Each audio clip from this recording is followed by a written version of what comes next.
Marami pa umanong isisiwalat si dating House Appropriations Panel Chairperson at nagbitiw na ako Bicol Party List Representative Saldico sa anomalya sa pagsingit sa pambansang budget at flood control projects.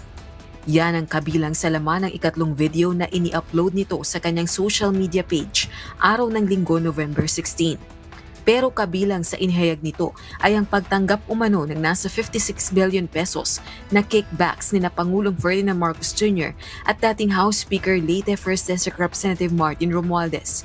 Ito ay matapos ang aligasyon ni Ko na ang Pangulo ang nasa likod umano ng 100 billion pesos insertions sa 2025 national budget. Isa na dito ay yung kay Henry Alcantara, ang DPWH boys. Ang sinasabi nilang halaga sa ICI ay 21 billion. Hindi po totoo yan.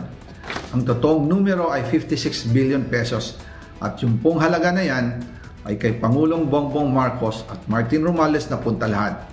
Ilalabas ko po ang buong detalye sa darating na mga araw.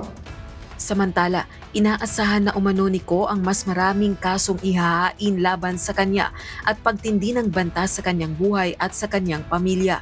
Bago ito, binantaan na umano siya ni dating House Speaker Romualdez noon pang Marso para manahimik.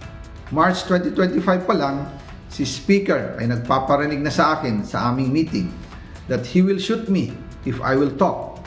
At pagkatapos niyang sabihin sa akin in a phone call na don't come home, he will take care of you, tumawag ulit si Speaker Martin at sinabihan niya ako na pag umuwi ako will be dangerous. Kasi they might hire someone to do a rub out on me or hire the police to kill me while in jail.